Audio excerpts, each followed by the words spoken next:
अपवित्रः पवित्रो वा समभावस्तान्मदो विवाय स्मरेत् पुण्डरीकक्षं समप्यभ्यन्तरश्रुतिः क्षुदानन्तो विजयी परमेश्वरः मायावी वरदाधारो रविरक्षर एव च अनादिनिधनो नित्यः परब्रह्माविदायकः शङ्खचक्रगदा शङ्खप्रकाशजगद्भुजः पीताम्बरधरस्वद्वैकौस्तुभाभरणोज्ज्वलः श्रियद्यासितवाङ्कः श्रीवत्सेन विराजितः प्रसन्नवदनः शान्तो लक्ष्मीप्रेमनिग्रहः वासुदेवो पुष्पैः प्रह्लादेन प्रमोदितः उद्यत्कनकनाकारवीशिलाकरदिग्मुखः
नमो भगवते महासुदर्शनाय दिक्प्रज्वालपरिदाय सर्वदिक्षोभनकराय ओम फट् ब्रह्मणे प्रज्योतिषे स्वाहा ओम नमो सुदर्शनाय नमः ओम क्लीं कृष्णाय गोविन्दाय गोपीजनवल्लभाय पराय परमपुरुषाय परमात्मने परकर्म मंत्र यंत्र तंत्र औषध अस्त्र शस्त्राणि संहर संहर मृत्युर्मोचय मोचय ओम नमो भगवते महासुदर्शनाय दिक्प्रज्वालपरिदाय सर्वदिक्षोभनकराय ओम फट् ब्रह्मणे प्रज्योतिषे स्वाहा ओम नमो सुदर्शनाय नमः ओम क्लीं कृष्णाय गोविन्दाय गोपीजनवल्लभाय पराय परमपुरुषाय परमात्मने परकर्म मंत्र यंत्र तंत्र औषध अस्त्र शस्त्राणि संहर संहर मृत्युर्मोचय मोचय ओम नमो भगवते महासुदर्शनाय दिक्प्रज्वालपरिदाय सर्वदिक्षोभनकराय ओम फट् ब्रह्मणे प्रज्योतिषे स्वाहा ओम नमो सुदर्शनाय नमः ओम क्लीं कृष्णाय गोविन्दाय गोपीजनवल्लभाय पराय परमपुरुषाय परमात्मने परकर्म मंत्र यंत्र तंत्र औषध अस्त्र शस्त्राणि संहर संहर मृत्युर्मोचय मोचय ओम नमो भगवते महासुदर्शनाय दिक्प्रज्वालपरिदाय सर्वदिक्षोभनकराय ओम फट् ब्रह्मणे प्रज्योतिषे स्वाहा ओम नमो सुदर्शनाय नमः ओम क्लीं कृष्णाय गोविन्दाय गोपीजनवल्लभाय पराय परमपुरुषाय परमात्मने परकर्म मंत्र यंत्र तंत्र औषध अस्त्र शस्त्राणि संहर संहर मृत्युर्मोचय मोचय ओम नमो भगवते महासुदर्शनाय दिक्प्रज्वालपरिदाय सर्वदिक्षोभनकराय ನನಗೆ ಕುತೂಹಲ ಪ್ರಶ್ನೆ ಅಲ್ಲ, ನೀವು ಮುಂದಿನ ಕಾರ್ಯಕ್ರಮಕ್ಕೆ ತೊಂದರೆ ಆಗದಿದ್ರೆ ಇಲ್ಲೇ 108 ಮಾಡಿ ಮಾಡಿ ಮಾಡಿ ಏನು ತೊಂದರೆ ಇಲ್ಲ. ಏನು ತೊಂದರೆ ನನಗೇನು ತೊಂದರೆ ಅಲ್ಲ ಆ ಚೇರ್ ಕಂಫರ್ಟಬಲ್ ಆಗಿದೆ ಏನು ಬೇಡ ಇದಾದ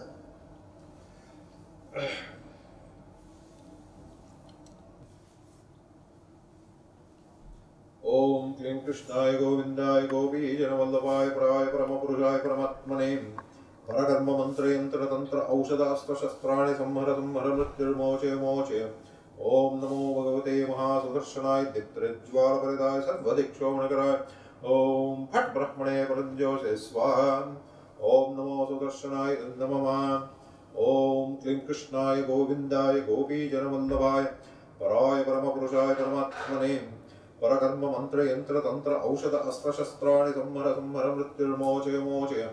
ओम नमो भगवते महासुदर्शनाय दिक्प्रज्वालप्रदाय सर्वदिक्षोभणकराय। क्लीं कृष्णाय गोविन्दाय गोपीजनवल्लभाय पराय परमपुरुषाय परमात्मने परकर्म मंत्र यंत्र तंत्र औषध अस्त्र शस्त्राणि संहर संहर मृत्युर्मोचय मोचय।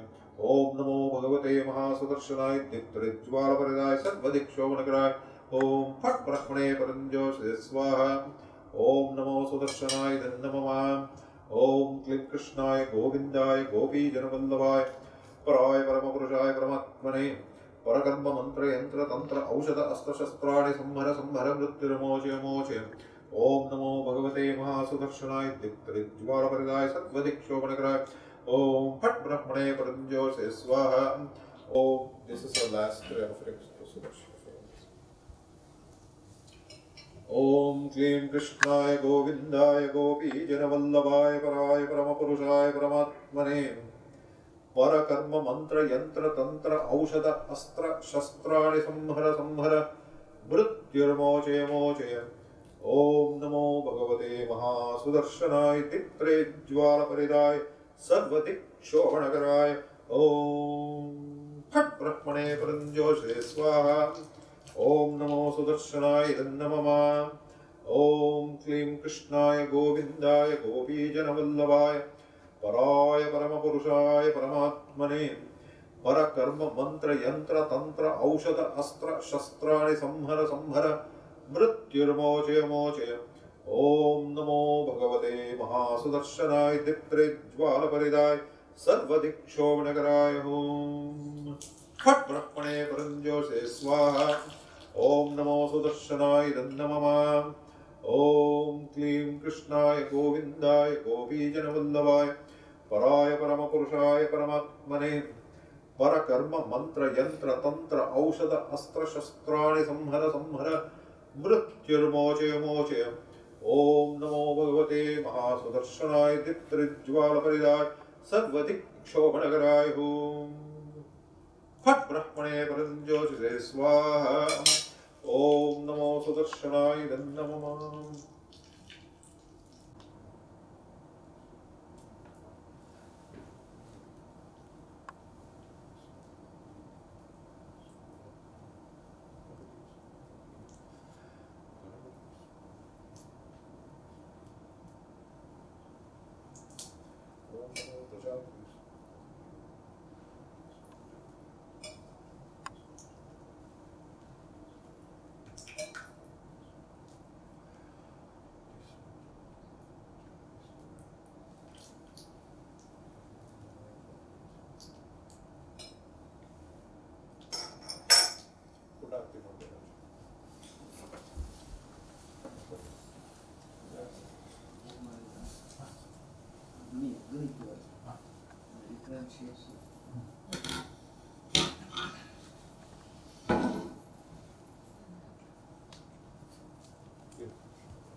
Stand up for 1 minute, please.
So, welcome to everybody. Thank you for coming today. It's special for several reasons. I just wanted to give you a brief background. I don't want to take up too much time. He's going to give a talk, but before that, I just want to tell you what we are doing today and why we are doing this.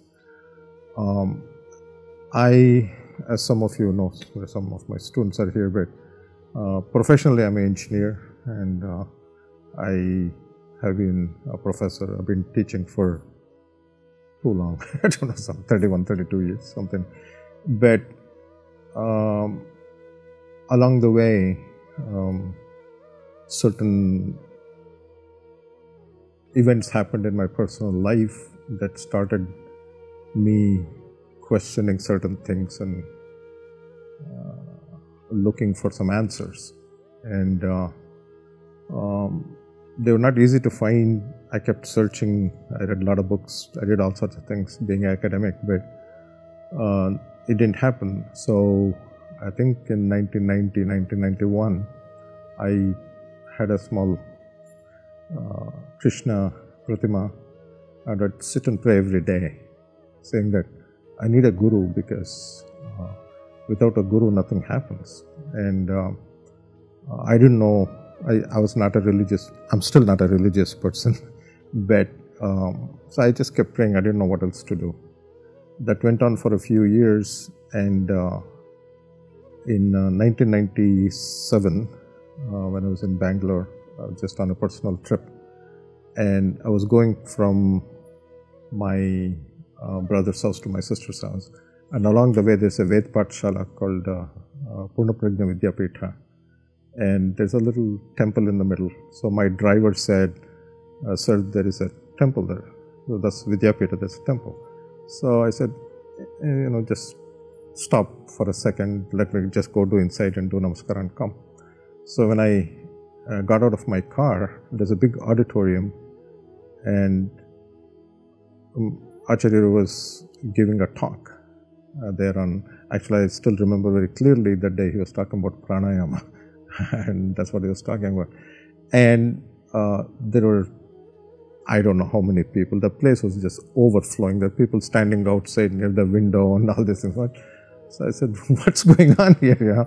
So I was curious, and this is in the middle of his talk. I just went there. It's got multiple doors, and I just went to the last door, and there are all these people fascinated listening to him.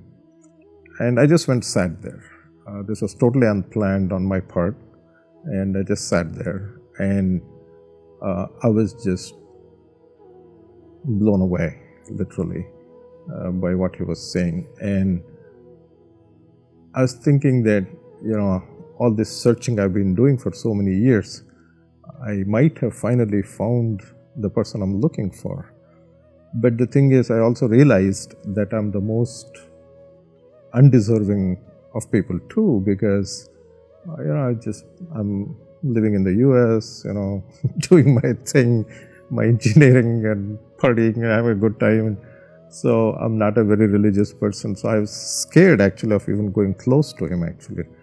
And so after the pravachan, after his talk was over, some people went to do namaskara to him, and I was the very last person in that line, very last person. And finally went and did namaskara. Even to this day, I don't know why he asked me that. He asked my name, but more importantly, he said, are you coming tomorrow? And I didn't even know what to say, and I said, yes. So I went the next day. I don't know why he asked me to come the next day. I went the next day, and now I know his son, Vinay, was there. He called him and said something in Tulu, his mother tongue. And Vinay came and brought that picture that is next to him of Sri Krishna and Madhvacharya. So he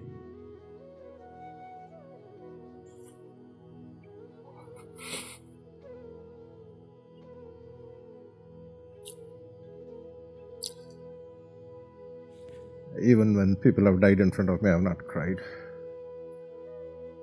But that is brought him here today and all of this. And I started listening to his pravchanas back then, and those of you who have listened to his pravchanas, those of you who don't know him, by the way, some of you, he's, if not the, definitely, surely one of the greatest Vedic scholars in India today. No doubt about that. There's absolutely no. And trust me, I'm not saying that because he's my guru. It's not, you probably think I'm an emotional guy. I'm not. Ask my wife, she'll tell you that I'm anything but emotional. But I'm not just exaggerating. He truly is. The amount of books is, he's equally proficient in written word and spoken. Couple of 3 years ago or something, I don't remember exactly, the President of India gave him Padma Shri Award, and he's got a number of honorary doctorates. He's a very simple person, very, very simple person, but you cannot even imagine the height at which he is, seriously. And what happened in 2006, in 2005, actually, 2005 December, he'd asked me to, the Sarumula Grantha, by the way, is the original works of our Adiguru, Acharya Madhva. And that's a long story, I don't want to bore you with that, but the thing is that there's one original copy that's there in Udupi, and with his blessings, some of us, including, I don't know where Ajay is, but he's holding the baby standing there. But Ajay also came with me, and there's a bunch of us who went, and we were able to work on that. And subsequently, I should also credit at this point, before all that happened in 2002, one of the Swamijis of our 8 mathas in Udupi, it's called Sode Matha. Swamiji's name was Vishwottamatirtha Swamiji. For some reason, I still don't understand. I had gone to see him, he just talked to me for 40 minutes about the importance of saving manuscripts and all that, and he said, you should do something. I had no clue why he said that, but all of these things that are here today, they're all manuscripts from that matha actually. So what we do in our foundation, we have 2 foundations, one in India called Tara Prakashna. It's called Tara Prakashna because it's named after my mother, whose name was Tarabai. And we have a foundation here called the Foundation for Preservation of Knowledge. And one of the things we do is we try to archive old manuscripts because many of these manuscripts are on palm leaves, and they're very old, many hundreds of years old, and they're getting destroyed actually. So we go there, we digitize these things, and we do image processing and all that, and then we print it. It looks very readable. If you look at the original thing, it's not readable at all, but after we process and all that, it becomes readable. Okay, so this is what we are doing.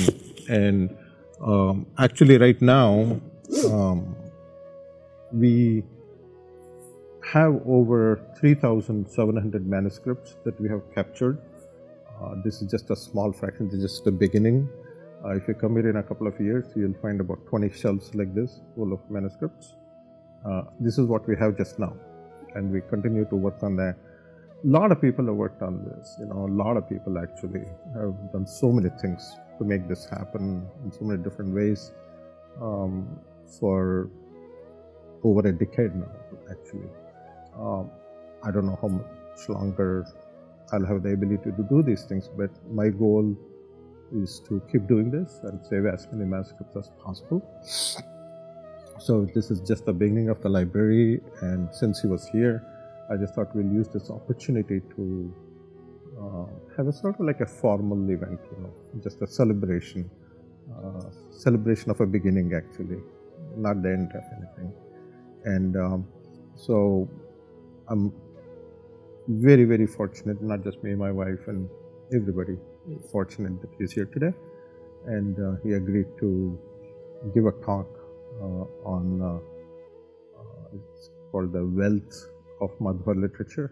And so,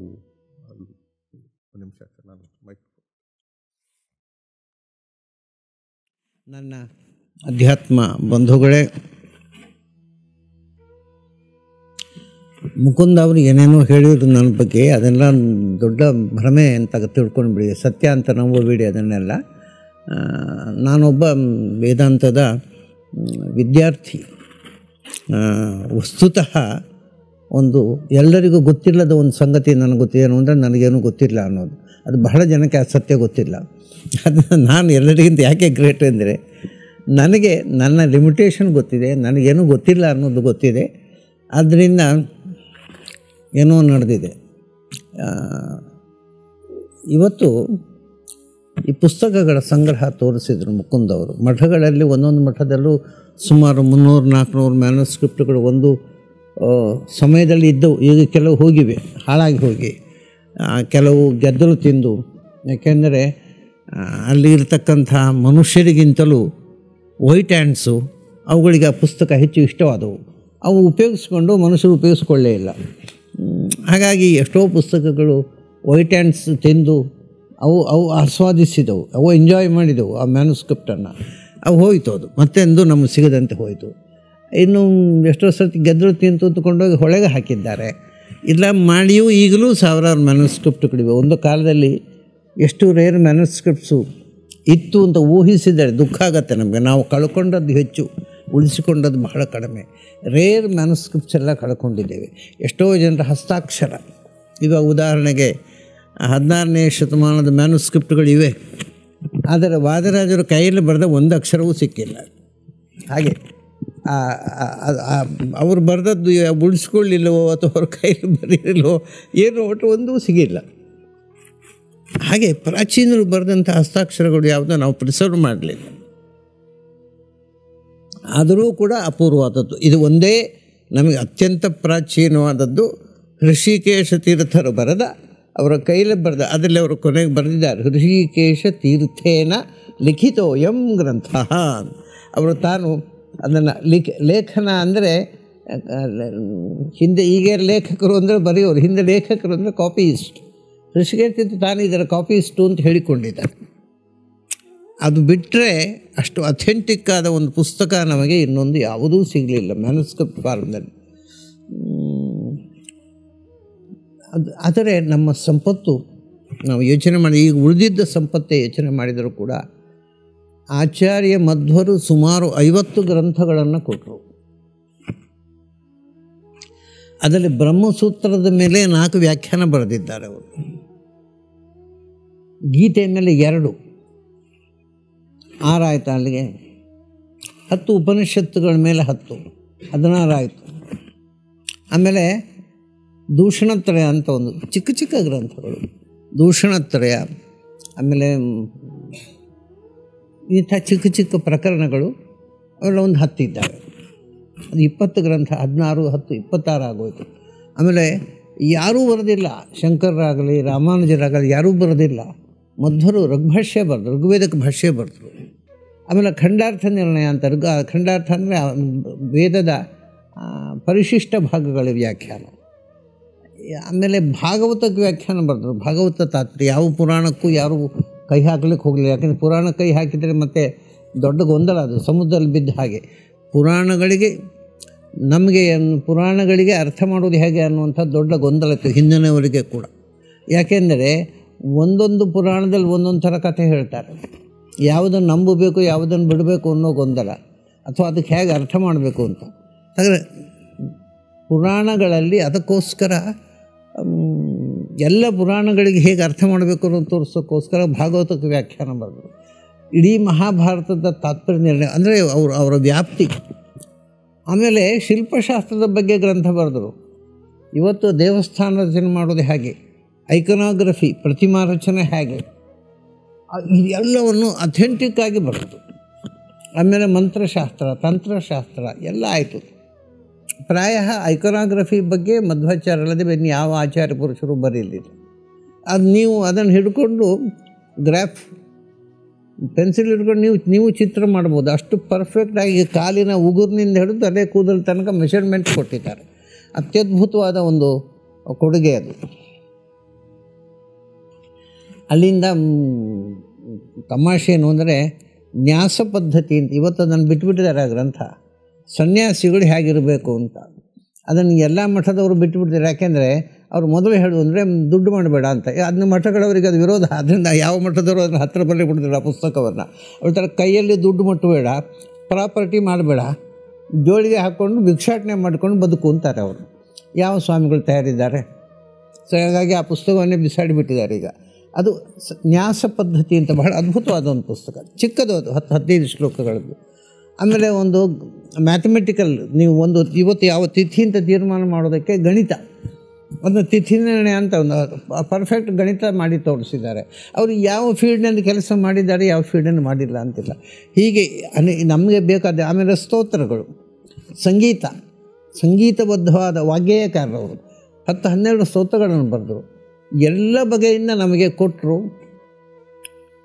ನಾವು ಉಪಯೋಗ ಮಾಡಿದೆವೋ ಬಿಟ್ಟೆವೋ ಬೇರೆ ವಿಷಯ. ಅವರ ಶಿಷ್ಯರುಗಳ ಕೊಡುಗೆ ನನಗೆ ಆಚಾರ, ಅವರ direct disciples. ಮುಖ್ಯವಾಗಿ ಗ್ರಂಥಕಾರರು ಅವರ ಶಿಷ್ಯರಲ್ಲಿ ಗೃಹಸ್ಥರು ತ್ರಿವಿಕ್ರಮ ಪಂಡಿತರು, ಕಾಸರಗೋಡಿನವರು. ಅವರು ಮೂಲತಃ ತವಳವರು.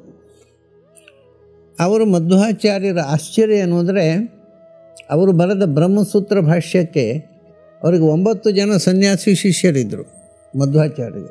ಅವರು ಯಾರ ಹತ್ರ ಹೇಳಲಿಲ್ಲ. ಈ ತ್ರಿವಿಕ್ರಮ ಪಂಡಿತರ ಹತ್ರ ಹೇಳಿದರು, ನನ್ನ ಭಾಷ್ಯಕ್ಕೆ ನೀನೇ ಟೀಕಾ ಬರೀಬೇಕು. ಅದರಿಂದ ಅವರು ಹೇಳ್ತಾರೆ, ಆಜ್ಞಾಬಲಾದ ಅಕೃಷಿ ಲೇಷತ ಏಷ ತೇಷಾಂ. ಆಚಾರ್ಯರು ನನ್ನ ಹತ್ರ ಬರೀತೆ ಹೇಳಿರೋದಕ್ಕೋಸ್ಕರ ಬರೀತೀರಿ ಅಂತಾರೆ. ಅದು ಇವತ್ತು ಪ್ರಾಯ ತತ್ವದೀಪಿಕಾ ಅಥವಾ ತತ್ವಪ್ರದೀಪ ಅಂತ ಹೇಳ್ತಾರೆ ಆ ಗ್ರಂಥವನ್ನು. ಅದರದ್ದು 8-10 ಪ್ರತಿ ಇದೆ ಇಲ್ಲಿ ಸೋದೆ ಮಠ ಒಂದರಲ್ಲೇ.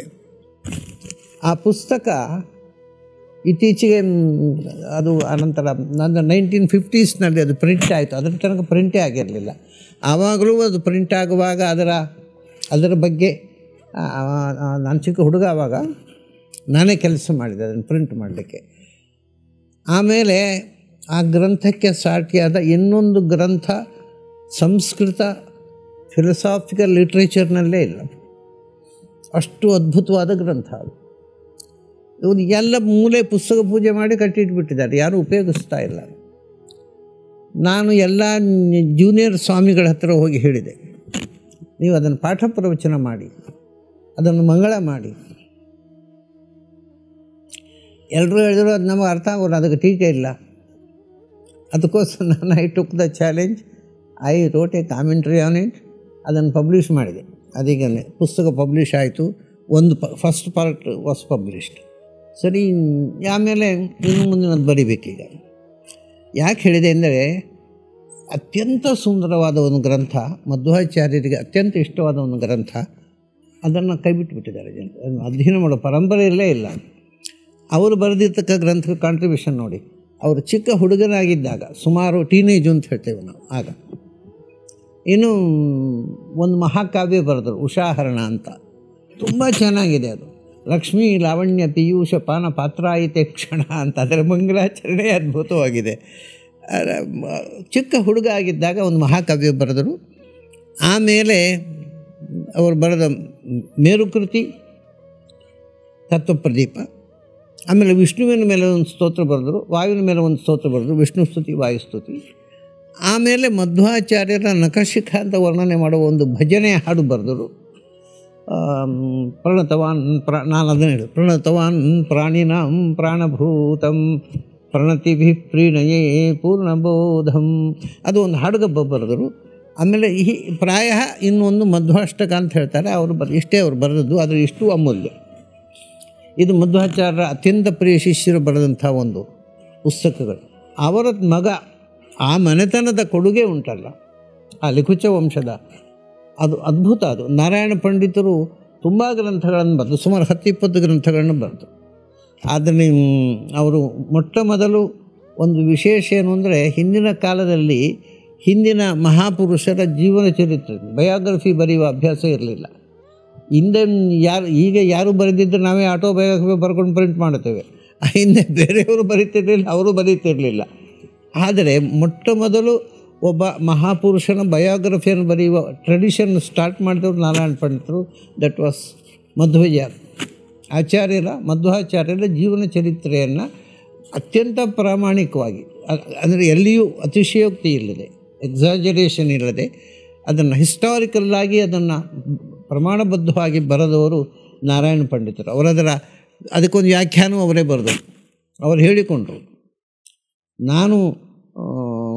ನನಗೆ ಗೊತ್ತಿಲ್ಲದ ಸಂಗತಿಯನ್ನು ಅಥವಾ ಯಾರೋ ಹೇಳಿದ್ದನ್ನೆಲ್ಲ ಬರೀಲಿಲ್ಲ, ನನಗೆ ಸಾಕ್ಷಿ ಸಿಕ್ಕಿ ಇದು ಹೌದು ಅಂತ ಖಚಿತವಾದ ಘಟನೆಗಳನ್ನ ಮಾತ್ರ ಬರೆದಿದ್ದೇನೆ. ಅದು ಕಥೆ ಹೇಳಿದವರು ಒಬ್ಬೊಬ್ಬರು ಒಂದೊಂದು ಥರ ಹೇಳಿದ್ರೆ ಅಂಥದ್ದನ್ನು ಬರೀಲಿಲ್ಲ. 10 ಜನ ಏಕರೂಪವಾಗಿ ಇದು ಹೌದು ಅಂತ ಹೇಳಿದ್ದನ್ನು ಮಾತ್ರ ಬರೆದಿದ್ದಾರೆ. ಅಂದರೆ ಅವರಿಗೆ ಆ ಹಿಸ್ಟಾರಿಸಿಟಿಯ ಬಗ್ಗೆ ಒಂದು ಕಾಳಜಿ ಇತ್ತು, ಅಂಥ ಒಂದು ಗ್ರಂಥ. ಅದಕ್ಕೆ ಅವರೇ ವ್ಯಾಖ್ಯಾನ ಬರೆದರು. ಯಾಕೆಂದರೆ ಐತಿಹಾಸಿಕವಾಗಿ ಆ ಊರುಗಳಿಗೆ, ಉದಾಹರಣೆಗೆ ನಮಗೆ ಈಗ ಹೆಸರು ಹುಡುಕೋದು ಸುಲಭವಾಯಿತು. ಅವರು ಉಚ್ಚಭೂತಿ ಅಂತ ಅನ್ನುವಲ್ಲಿಗೆ ಮಧ್ವಾಚಾರ್ಯ ಹೋದರು ಅಂತ. ಉಚ್ಚಭೂತಿ ಅಂದರೆ ಯಾವರು ನಮಗೇನು ಗೊತ್ತಾಗೋಲ್ಲ. ಅದಕ್ಕೆ ಅವರೇ ವ್ಯಾಖ್ಯಾನ ಬರೆದ್ರು. ಉಜೇರಿಯಾ ಅಂತ ಈಗಿನ ಹೆಸರು ಅಂತ. ಈಗ ಉಜಿರೆ ಗೊತ್ತಿದೆ ನಮಗೆ, ಆವಾಗದ ಹೆಸರು ಗೊತ್ತಾಳೆ, ಉಜೇರಿಯಾ ಅಂತ ಹೇಳ್ತಾರೆ ಅವರು. ಉಜೇರಿಯಾ ಹೋಗಿ ಈಗ ಉಜಿರೆ ಆಗಿದೆ ಅಷ್ಟೇ. ಹೀಗೆ ಆ ಲೋಕಲ್ ನೇಮ್ಸ್ಗಳನ್ನೆಲ್ಲ ನಮ್ಮ ಆ ಚಾಲ್ತಿಯಲ್ಲಿರುವ ಹೆಸರುಗಳನ್ನು ಕೊಟ್ಟು ಅದಕ್ಕೊಂದು ವ್ಯಾಖ್ಯಾನ ಬರೆದರು. ಇತಿಹಾಸದ ದೃಷ್ಟಿಯಿಂದ ಎರಡೂ ಮಹತ್ವದ ಕೃತಿಗಳು. ಆಮೇಲೆ ಅವರು ಇನ್ನೊಂದು ಐತಿಹಾಸಿಕ ಗ್ರಂಥ ಬರೆದಿದ್ದಾರೆ, ಮೋಸ್ಟ್ ಕಾಂಟ್ರವರ್ಷಿಯಲ್, ಅದು ಮಣಿಮಂಜರಿ ಅಂತ. ಅದರಲ್ಲಿ ಎಲ್ಲ ಕಾಳಿದಾಸನ ಕಥೆ ಇದೆ, ಭವಭೂತಿಯ ಕಥೆ ಇದೆ, ಭಾರವಿಯ ಕಥೆ ಇದೆ, ರಾಮಾನುಜರ ಕಥೆ ಇದೆ, ಶಂಕರರ ಕಥೆ ಇದೆ, ಮಧ್ವಾಚಾರ್ಯ ಕಥೆ ಇದೆ. ಆ ಕಥೆ ಐತಿಹಾಸಿಕ ಅಲ್ಲ ಅಂತ ಬಹಳ ಜನ ಆಕ್ಷೇಪ ಮಾಡ್ತಾರೆ. ಅವರ ಕಾಲದಲ್ಲಿ ಅವರಿಗೆ ಏನು ಕಿವಿಗೆ ಬಿದ್ದಿದೆ ಆ ಕಥೆಯನ್ನು ದಾಖಲೆ ಮಾಡಿದ್ದಾರೆ. ಅದೊಂದು ಕಾಂಟ್ರವರ್ಷಿಯಲ್ ಕೃತಿ ಇದೆ, ಮಣಿಮಂಜರಿ. ಆಮೇಲೆ ಸಂಗ್ರಹ ರಾಮಾಯಣ ಬಹಳ ಸುಂದರವಾದ. ತಮಾಷೆ ಏನು ಅಂದರೆ, ಈ 2 ವರ್ಷಗಳ ಕೆಳಗೆ ಅದಕ್ಕೊಂದು ವ್ಯಾಖ್ಯಾನ ನಾನು ಬರೆದು ಪಬ್ಲಿಷ್ ಮಾಡಿದೆ. ಆಮೇಲೆ ಪೇಜಾರ್ ಸ್ವಾಮಿಗಳು ಹೋಗ್ತಾರೆ, ಅದು ಪ್ರಿಂಟ್ ಆದ ನಾನು ಓದ್ತಾ ಇದ್ದೇನೆ, ತುಂಬ ಚೆನ್ನಾಗಿದೆ ಅಂತಾರೆ. ಅಂದರೆ ಅದನ್ನು ಅಷ್ಟು ಸುಂದರವಾದ ಕೃತಿಯನ್ನು ಈಗ ಅವರಿಗೆ ಎಷ್ಟು ಖುಷಿಯಾಗಿದೆ ಅಂದರೆ, ನಾನು ನಿತ್ಯ ಪಾರಾಯಣ ಮಾಡ್ತೇನೆ ಶುರು ಮಾಡಿದ್ದಾರೆ. ತುಂಬ ಇಡೀ ರಾಮಾಯಣದ 24,000 ಶ್ಲೋಕಗಳನ್ನು ಸುಮಾರು 4-5 ಸಾವಿರ ಶ್ಲೋಕಗಳಲ್ಲಿ ತುಂಬ ಚೆಂದ ಮಾಡಿ ಅದನ್ನು ಎಬ್ರಿಜ್ ಮಾಡಿದ್ದಾರೆ. ಯಾವ ಕಥೆಯನ್ನು ಬಿಡದೆ, ಕೆಲವು ಕಡೆ ಸ್ವಲ್ಪ ಕಥೆ ಬಿಟ್ಟಿದ್ದಾರೆ. ಅದು ಬಹಳ ಆಶ್ಚರ್ಯ ಏನು ಗೊತ್ತುಂಟು. ಅವರು ಬಿಟ್ಟ ಕಥೆ ಯಾವುದು ಅಂದರೆ,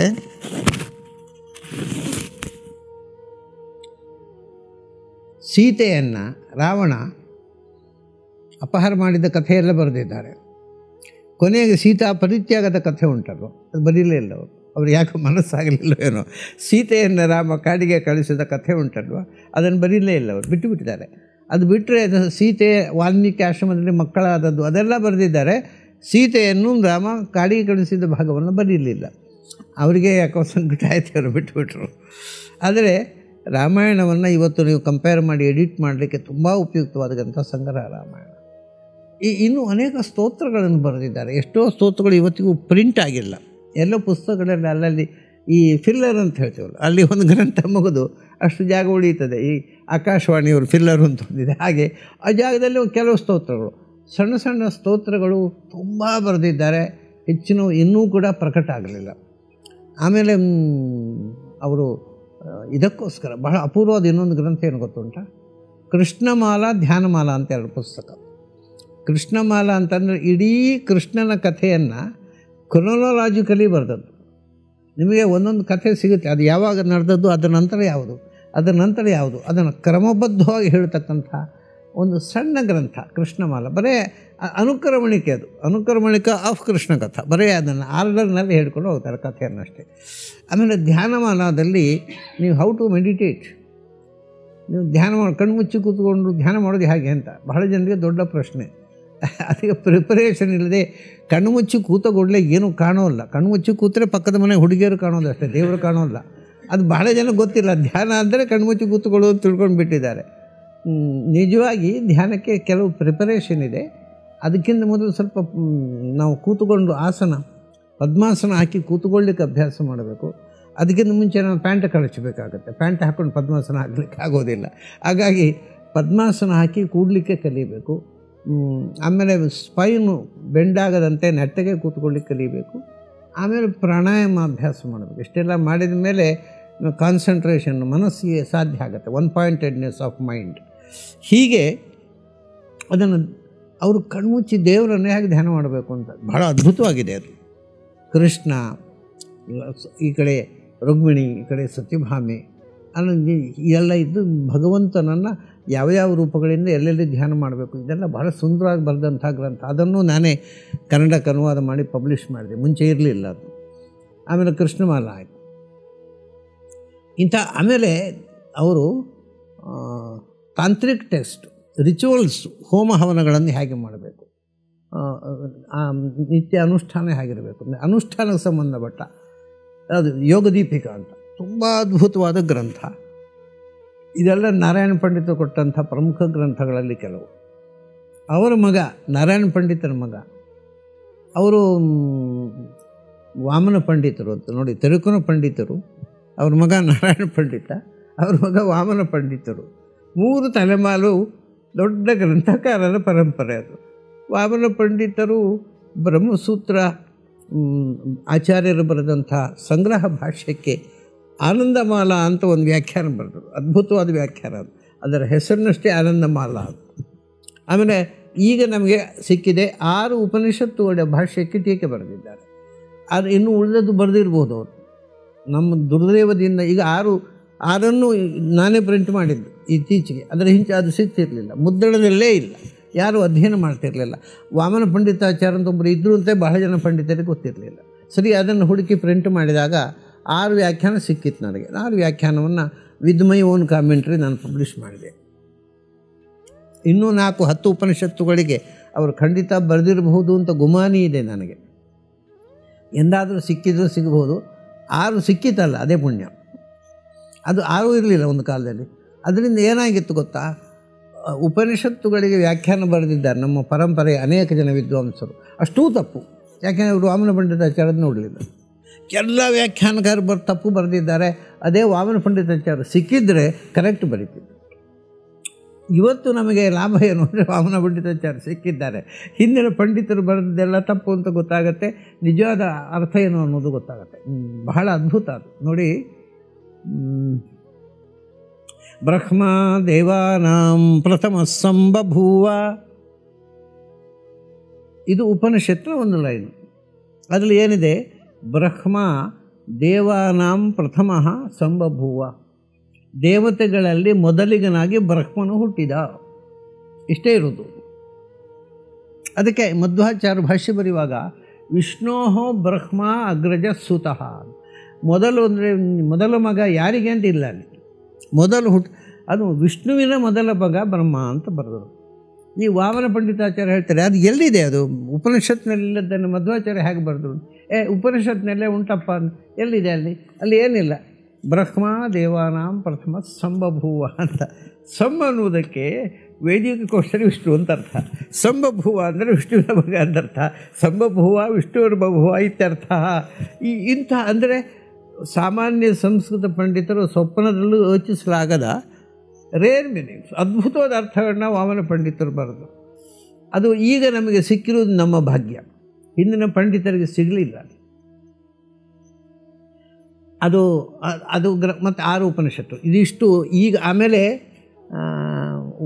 ಅದು ಕಲ್ಯಾಣಿ ದೇವಿ ಬರೆದದ್ದು ಹೇಳ್ತಾರೆ, ಹೌದು. ಕಲ್ಯಾಣಿ ದೇವಿಯಿಂದ ಪುನಃ ತಿರುಗುಪಂಡಿತಾಚಾರ್ಯ ತಂಗಿ, ಆಕೆ ಒಂದು ವಾಯುದೇವರ ಸ್ತೋತ್ರ, ಮಧ್ವಾಚಾರ್ಯ ಸ್ತೋತ್ರ ಮಾಡಿದ್ದಾಳೆ, ತುಂಬ ಚೆನ್ನಾಗಿದೆ. ಆನಂದ ತೀರ್ಥ ಮಹಾಮುನಿರಾಜಂ ಗೋವಿಂದ ಭಕ್ತ ಶಿಖಾಮಣಿ ಮೀಡೆ ಹಾಡಲಿಕ್ಕೆ ಅದ್ಭುತವಾಗಿದೆ. ಅದಾಯಿತು. ಆ ಮನೆತನದವರದ್ದೇ ಕಾಂಟ್ರಿಬ್ಯೂಷನ್ ಇಷ್ಟ. ಆದರೆ ಆಚಾರ್ಯ ಸಾಕ್ಷಾತ್ ಶಿಷ್ಯರು ಹೇಳೋದು ನಾನು, ಆಚಾರ್ಯ ಸಾಕ್ಷಾತ್ ಶಿಷ್ಯರಲ್ಲಿ ಮತ್ತೊಬ್ಬರು ಬಹಳ ಒಳ್ಳೆಯ ಕಾಂಟ್ರಿಬ್ಯೂಷನ್ ಕೊಟ್ಟವರು ನರಹರಿ ತೀರ್ಥರು. ನಮ್ಮ ದುರ್ದೈವ ಅದನ್ನು ಕಳ್ಕೊಂಡಿದ್ದೇವೆ. ನರಹರಿ ತೀರ್ಥರು ಯಾವ ಗ್ರಂಥವೂ ಸಿಗ್ತಾ ಇಲ್ಲ ಈಗ. ನರಹರಿ ತೀರ್ಥರ ಗೀತಾ ಭಾಷ್ಯದ ಟೀಕೆ ಅತ್ಯಂತ ಅದ್ಭುತವಾಗಿದೆ. ಅದು ನಿಮಗೆ ಎಲ್ಲಿಯೂ ಅಷ್ಟು ಗೀತೆಯ ಬಗ್ಗೆ ಅಷ್ಟು ಅಪೂರ್ವವಾದ ಇನ್ಫಾರ್ಮೇಷನ್ ಸಿಗೋದಿಲ್ಲ. ಅದನ್ನು 7 ಅಧ್ಯಾಯ ಇದೆ, ಉಳಿದದ್ದು ಬಿಸಾಡಿ ಹಾಕಿದ್ದೇವೆ, ನಮ್ಮ ಹತ್ರ ಇಲ್ಲ. 7 ಅಧ್ಯಾಯವು ಇತ್ತೀಚೆಗೆ ಅದು ಸಿಕ್ಕಿದ್ದು, ಹಿಂದೆ ಅದು ಗೊತ್ತಿರಲಿಲ್ಲ. ಆಮೇಲೆ ಅವರು ಇನ್ನೊಂದು ಯಮಕ ಭಾರತ, ಆಚಾರ್ಯರ ಮಹಾಭಾರತ ತಾತ್ಪರ್ಯಕ್ಕೆ ಒಂದು ವ್ಯಾಖ್ಯಾನ ಬರೆದಿದ್ದಾರೆ.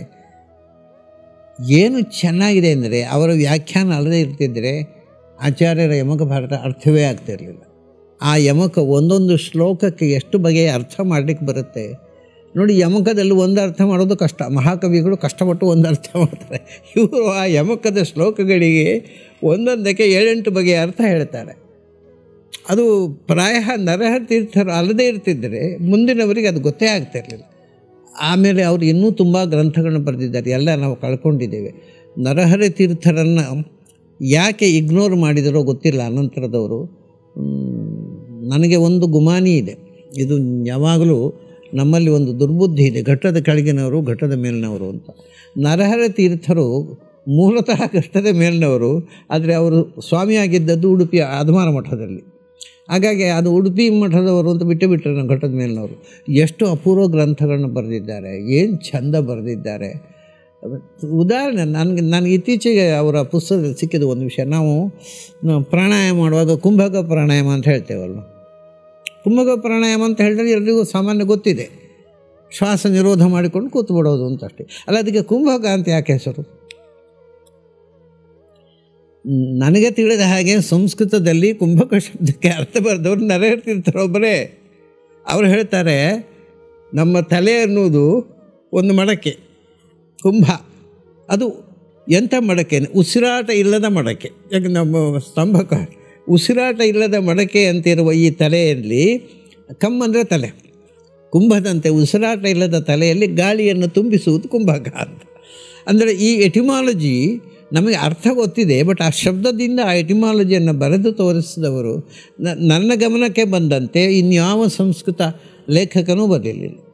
ಕುಂಭವತ್ ಶ್ವಾಸೋಚ್ಛ್ವಾಸರಹಿತಂ ಕಂ ಶಿರಃ ಯಶಸಃ ಅಂತ. ಅಂದರೆ ತಲೆಯಲ್ಲಿ ಶುದ್ಧ ಗಾಳಿ ತುಂಬಿಸಿಕೊಂಡು, ಮೊದಲು ಉಸಿರಾಟ ಇಲ್ಲದ ತಲೆ. ಯಾಕೆಂದರೆ ನಾವು ಮೂಗಿನಿಂದ ಉಸಿರಾಟವನ್ನು ಸ್ಟಾಪ್ ಮಾಡ್ತೇವೆ, ಆವಾಗ ಶ್ವಾಸೋಚ್ಛ್ವಾಸರಹಿತವಾದ ಉಸಿರಾಟದ ಮಡಕೆ ಆಯ್ತಿದ್ದು. ಆ ಮಡಕೆಯಲ್ಲಿ ನೀವು ಗಾಳಿ ತುಂಬಿದಾಗ ಕುಂಭಕ ಆಯಿತು ಅಂತಾರೆ ಅವರು. ತುಂಬ ರೋಚಕವಾದ ಎಕ್ಸ್ಪ್ಲನೇಷನ್. ಹೀಗೆ ಅತ್ಯಂತ ಅಪೂರ್ವ ವಿಷಯಗಳನ್ನು ಕೊಟ್ಟ ನರಹರಿ ತೀರ್ಥರನ್ನ ನಾವು ಇಗ್ನೋರ್ ಮಾಡಿದ್ದೇವೆ ಮತ್ತು ಅನೇಕ ಪುಸ್ತಕಗಳನ್ನು ಕಳ್ಕೊಂಡಿದ್ದೇವೆ. ಆದರೂ ಇವತ್ತಿಗೂ ಅವರು ಉಳಿದದ್ದು ಏನಿದೆ, ಗೀತಾ ಭಾಷ್ಯ ಒಂದು 8-7 ಅಧ್ಯಾಯಕ್ಕೆ ಮತ್ತು ಯಮಕ ಭಾರತದ ವ್ಯಾಖ್ಯಾನ, ಎರಡೂ ಕೂಡ ಅದಕ್ಕೆ ಪ್ಯಾರಲಲ್ಲೇ ಇಲ್ಲ, ಅಂಥ ಅದ್ಭುತ ಕೃತಿಗಳು. ಆಮೇಲೆ ಮತ್ತೊಬ್ಬರು ಅವರ ಶಿಷ್ಯರು ಪದ್ಮನಾಭ ತೀರ್ಥರು ಮತ್ತು ವಿಷ್ಣು ತೀರ್ಥರು, ಇಬ್ಬರು ಆಚಾರ್ಯರ ಗ್ರಂಥಕಾರ ಶಿಷ್ಯರುಗಳು. ಮುಖ್ಯವಾಗಿ ವಿಷ್ಣು ತೀರ್ಥರು ಆಚಾರ್ಯರಿಗೆ ಅತ್ಯಂತ ಪ್ರೀತಿ ಪಾತ್ರರಾದವರು. ಸನ್ಯಾಸಿ ಶಿಷ್ಯರಲ್ಲಿ ಅತ್ಯಂತ ಹೆಚ್ಚು ಗೌರವ ವಿಷ್ಣು ತೀರ್ಥರ ಮೇಲೆ ನಾರಾಯಣ ಪಂಡಿತರು ತೋರ್ತಾರೆ. ಯಾಕೆಂದರೆ ಓಂಕಾರದ ರಹಸ್ಯ ಅರ್ಥವನ್ನು ಅವರಿಗೆ ಮಾತ್ರ ಮಧ್ವಾಚಾರ್ಯ ಹೇಳಿದರು ಅಂತ. ಈಗಿನವರಾದ ಹೇಳ್ತಿದ್ರು ತಮ್ಮ ಅಂತ ಹೇಳಿದರು, ಉಳಿದವರು ಹೇಳಲಿಲ್ಲ ಅಂತ. ನಮಗೆ ಕಾಣದೆ ಹಾಗೆ, ಬರೀ ಈ ದುರ್ಬುದ್ಧಿ ಜಾಸ್ತಿ. ಅವರು ತಮ್ಮನಿಗೆ ಆಶ್ರಮ ಕೊಡಬೇಕಾಗಿದ್ದರೆ ತುಂಬ ವರ್ಷ ಒದ್ದಾಡಿಸಿದ್ದಾರೆ. ನಿನಗೆ ಪಕ್ವತೆ ಬರಲಿ ಆಮೇಲೆ ನೋಡೋಣ ಅಂತ ವಾಪಸ್ ಕಳಿಸಿದವರು. ಆಶ್ರಮ ಕೊಟ್ಟು ಕಡೆಗೆ ಅವರಿಗೆ ಎಷ್ಟು ಓಂಕಾರದ ರಹಸ್ಯವನ್ನು ಹೇಳಿದರೋ ಅಷ್ಟು ಇನ್ಯಾರಿಗೂ ಹೇಳಿಕೊಡಲಿಲ್ಲ ಯತಿಗಳಿಗೆ ಅಂತ ಮಧ್ವಜರು ಹೇಳ್ತಾರೆ. ಆಚಾರ್ಯರಿಗೆ ಅತ್ಯಂತ ಪ್ರೀತಿ ಪಾತ್ರರಾದ ಶಿಷ್ಯರು ಅಂದರೆ ವಿಷ್ಣು ತೀರ್ಥರು. ಹಾಗಾಗಿ ಯಾರಾದರೂ ಆಚಾರ್ಯರ ಉತ್ತರಾಧಿಕಾರಿ ಆಗಬೇಕಾಗಿದ್ದರೆ that must be Vishnu Tirtha and not Padmanabha Tirtha. Padmanabha ತೀರ್ಥರು ಆ ಒಂದನೇ ಯತಿಯೂ ಅಲ್ಲ, ಅತ್ಯಂತ ಪ್ರೀತಿ ಪಾತ್ರ ಶಿಷ್ಯನೂ ಅಲ್ಲ. ಅವರು ಹೇಗೆ ಮೂಲಮಠ ಸಂಸ್ಥಾನ ಆಯಿತು ನನಗೆ ಗೊತ್ತಿಲ್ಲ. ಮೂಲ ಸಂಸ್ಥಾನ ಅನ್ನೋದೇ ನಿರ್ಮೂಲ. ಯಾಕೆಂದರೆ ಮಧ್ವಾಚಾರ್ಯ ಯಾರಿಗೂ ಸಂಸ್ಥಾನ ಕಟ್ಟಿಕೊಡಲಿಲ್ಲ. ಅವರು ಕೌಪಿನ ಕೊಟ್ಟರು, ದಂಡ ಕೊಟ್ಟರು, ಜೋಳಿಗೆ ಕೊಟ್ಟರು, ಇವರು ಸಂಸ್ಥಾನ ಮಾಡಿಕೊಂಡ್ರು, ನಾವು ಕಟ್ಟಿಕೊಂಡದ್ದು ಅದು. ಹಾಗಾಗಿ ವಿಷ್ಣು ತೀರ್ಥರು ಬರೆದದ್ದು ಒಂದು 2-3 ಗ್ರಂಥಗಳಿವೆ. ಅಂದರೆ ಮುಖ್ಯವಾಗಿ ನ್ಯಾಸ ಪದ್ಧತಿಯಿಂದ ತುಂಬ ಅದ್ಭುತವಾದ ಗ್ರಂಥ. ಅದನ್ನೀಗ ಅನುವಾದ ಮಾಡಿ ಇಟ್ಟಿದ್ದೇನೆ, ಪ್ರಿಂಟ್ ಮಾಡಬೇಕು ಅಂತ.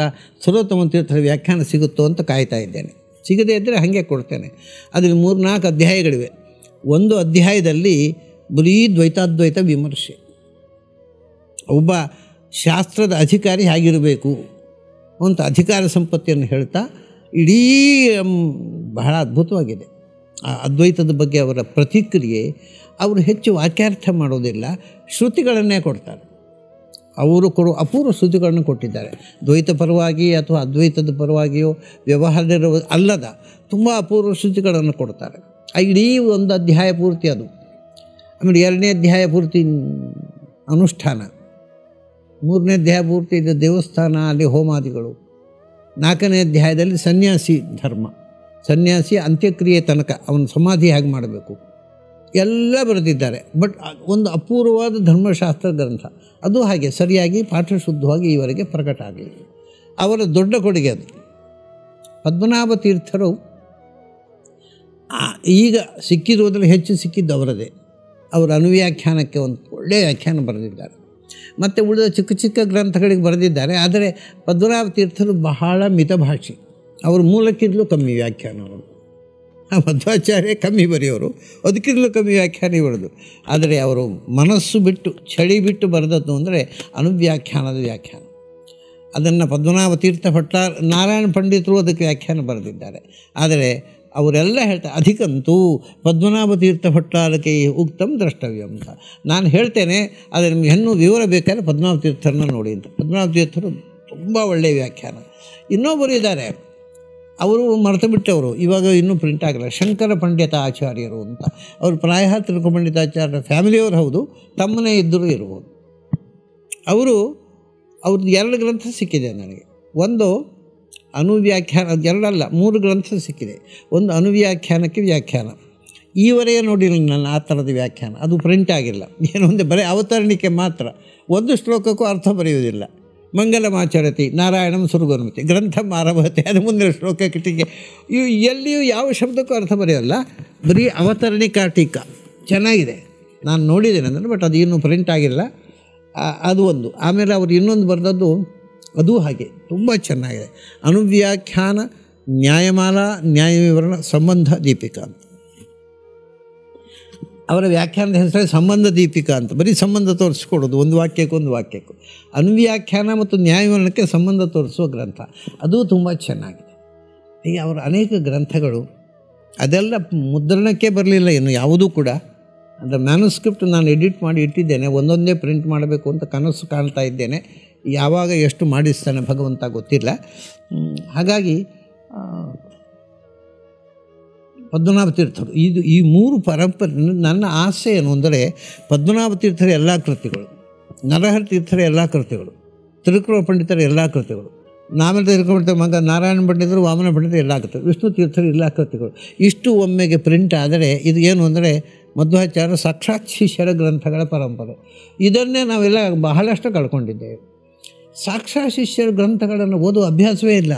ಇದು ಎಲ್ಲಿಂದ ಅಧ್ಯಯನ ಶುರುವಾಗೋದೇ ನ್ಯಾಯಸುಧಾದಿಂದ. ನ್ಯಾಯಸುಧಾ ಆಗಿದೆಯೋ, ನ್ಯಾಯಸುಧಾ ಆಗಿದೆಯೋ ಅಂತ ಕೇಳೋದು. ನ್ಯಾಯಸುಧಾ ಅದು ಏನಾಯಿತು, ಚಿರೋಟಿ ತಿಂದ, ಏನಿಲ್ಲ.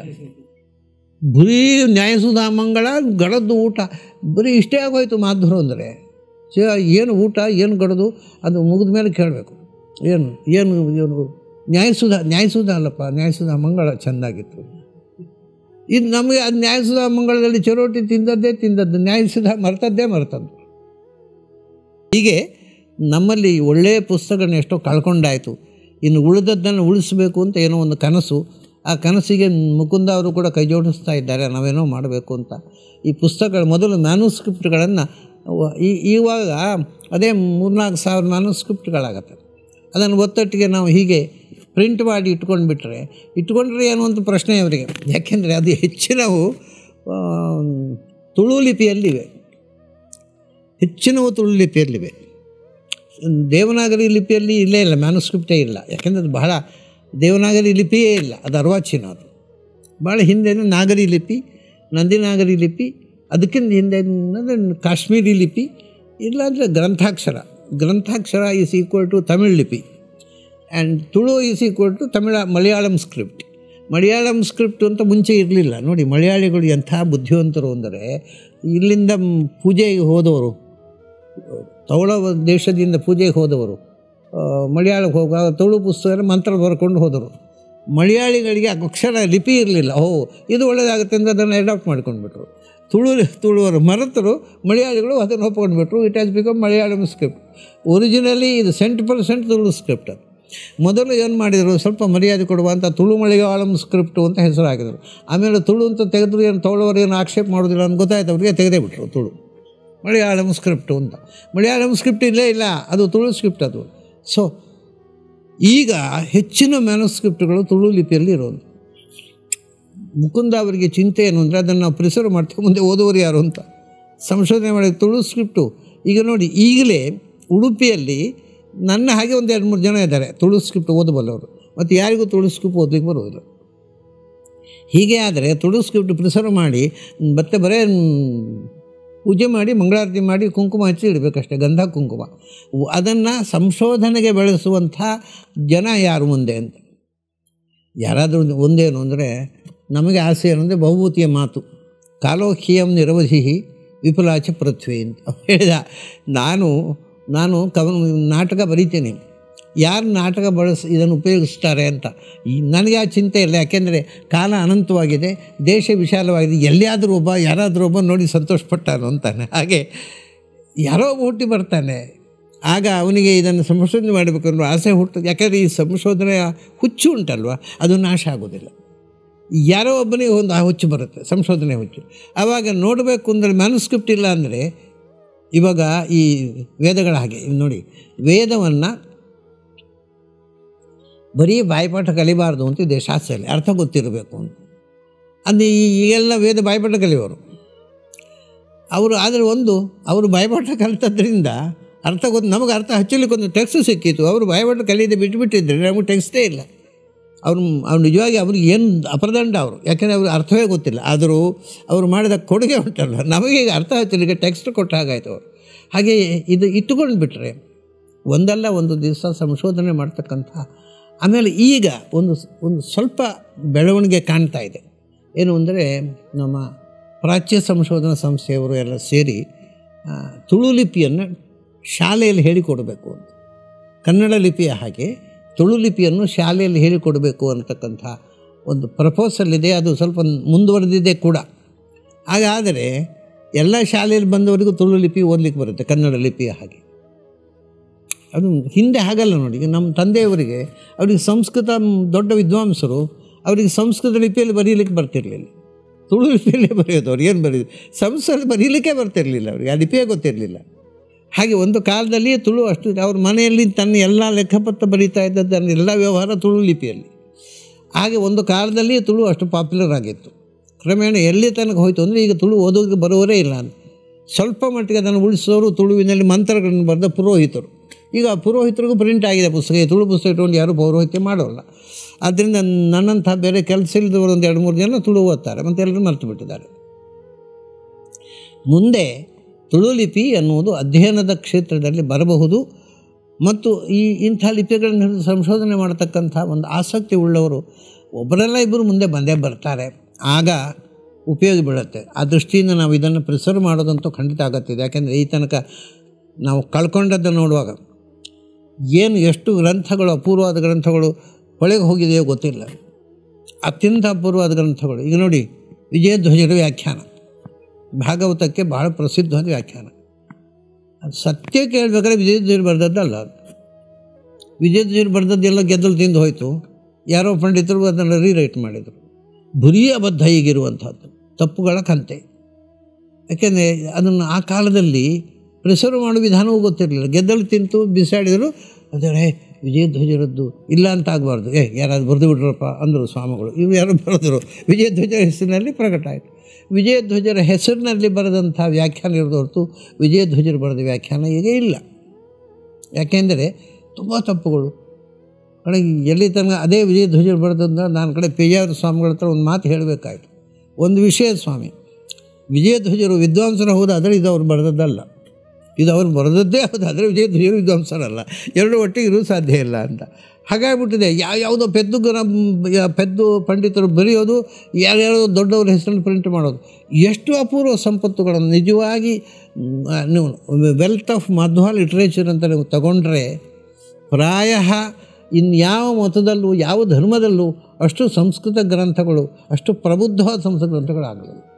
ಹೋಗಲಿ, ಬರೀ ಶಾಸ್ತ್ರ ಇದಕ್ಕೆ ಅಲ್ಲ. ನಾವು ಮಧ್ವಾಚಾರ್ಯ ಕಾಲದಲ್ಲೇ ನಮಗೆ ಭಜನೆ ಮಾಡಬೇಕು ನೋಡಿ, ಭಾಳ ಮುಖ್ಯವಾದ. ಈಗ ಅದೊಂದು ಆಲ್ರೆಡಿ ಅದು ಆಲ್ಮೋಸ್ಟ್ ತಪ್ಪಿ ಹೋಗಿದೆ. ಮನೆಯಲ್ಲಿ ನಿತ್ಯ ಸಂಜೆ ಭಜನೆ ಮಾಡ್ತಿದ್ದರು. ಭಜನೆ ಮಾಡೋದಕ್ಕೆ ಲಿಟ್ರೇಚರ್ ಯಾವುದು? ಹರೇ ರಾಮ್.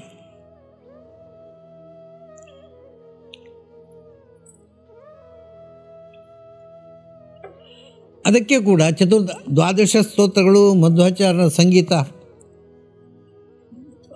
ವಾಗ್ಯೇಕ ಸಂಗೀತ ಹಾಡುಗಳು. ಆದರೆ ಚತುರ್ದಶ ಕೇವಲ ಭಜನೆಗೋಸ್ಕರ.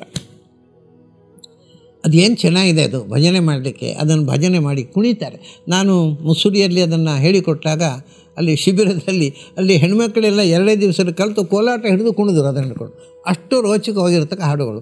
ಅಂದರೆ ಏನು ಬೇಕೋ ಅದು ಎಲ್ಲವೂ ಒಬ್ಬ ಮನುಷ್ಯ ಜೀವನದಲ್ಲಿ, ಆಧ್ಯಾತ್ಮಿಕ ಜೀವನದಲ್ಲಿ ಏನೇನು ಬೇಕು ಅದು ಎಲ್ಲವನ್ನೂ ಮಾಡಿಟ್ಟಿದ್ದಾರೆ. ಅದನ್ನು ಉಳಿಸಿಕೊಳ್ಳೋ ಭಾಗ್ಯ ಇಲ್ಲ ನಮಗೆ.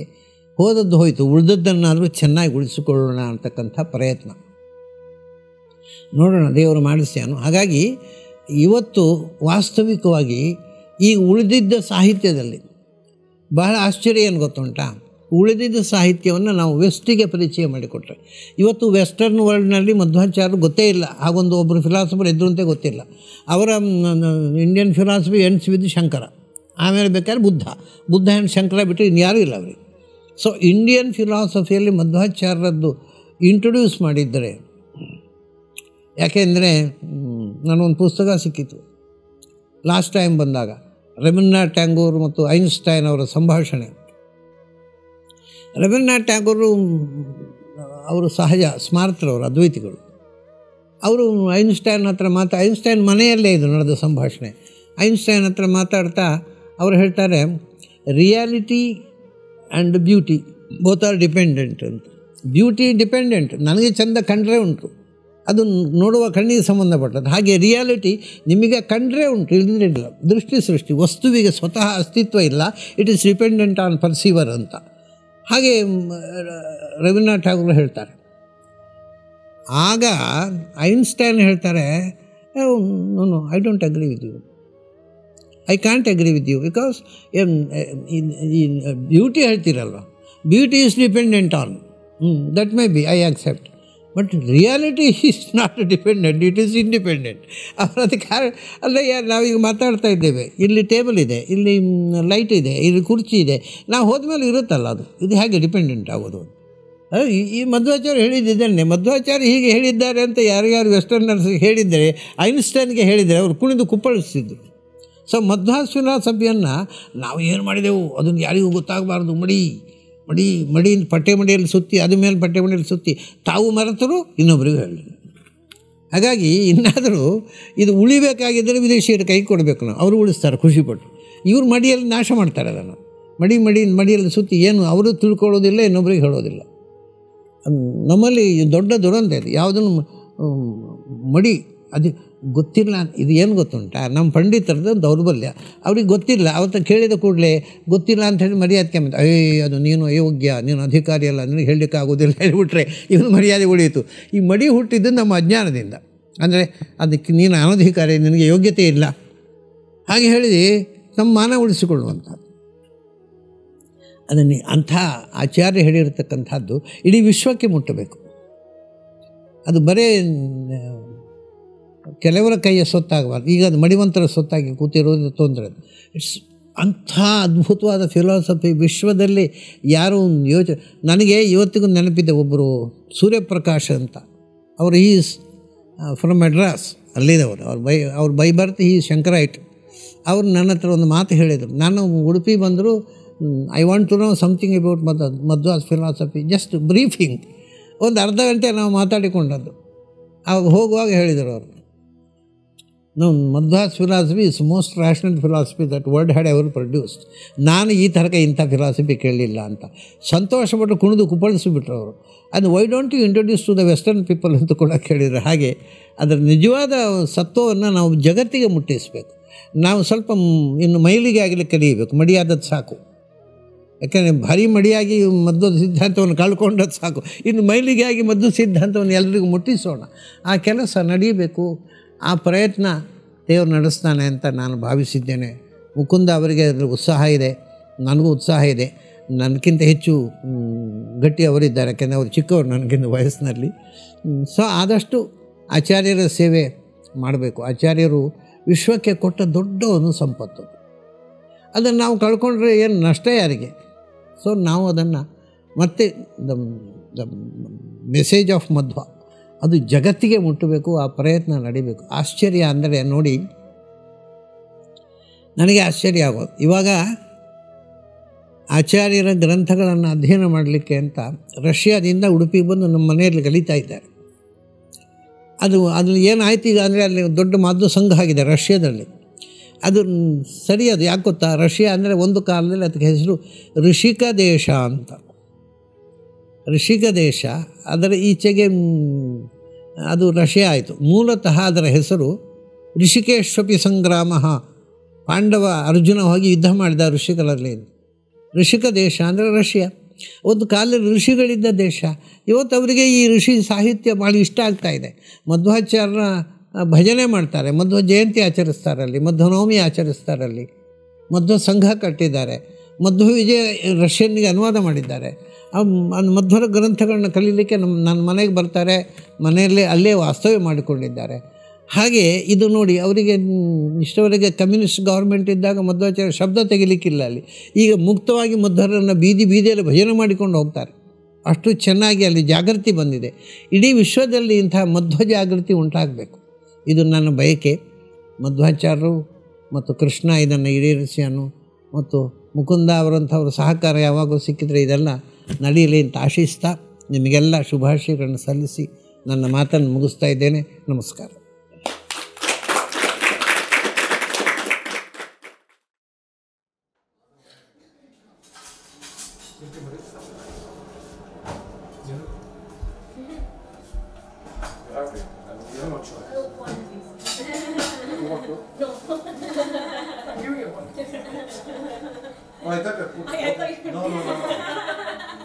Unless you want to eat for sure.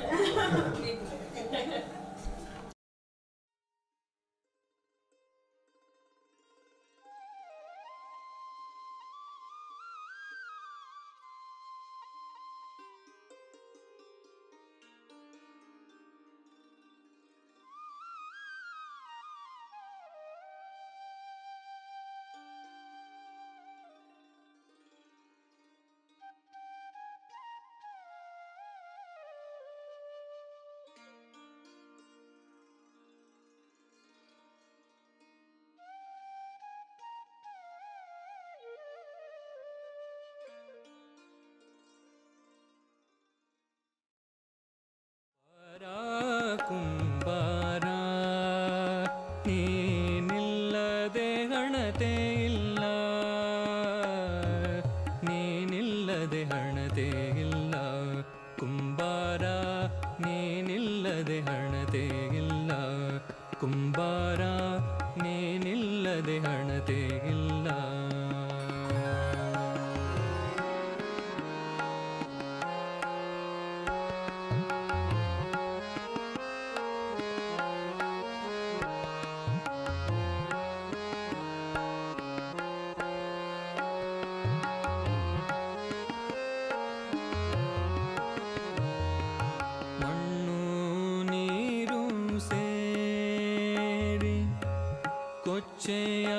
ಕೊಚ್ಚೆಯಾಗಬಹುದು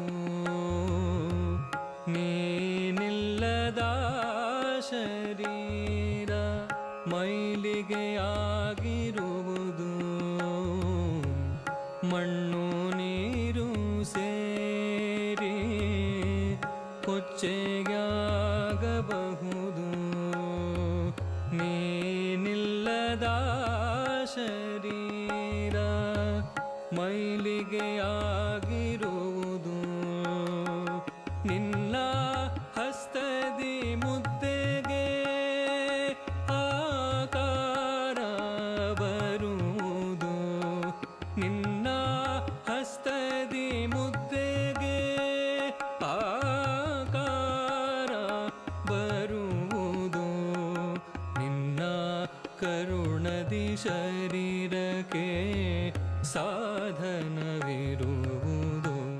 ನೀ ಬೆಂಕಿಯಲ್ಲಿಟ್ಟ ಹಣತೆ ಸುಡದಿರಬಹುದು ಕುಂಬಾರ, ನೀ ಕೊಟ್ಟ ಈ ತಾಪ ಎಂದಿಗೂ ಎನ್ನ ಸುಡದು.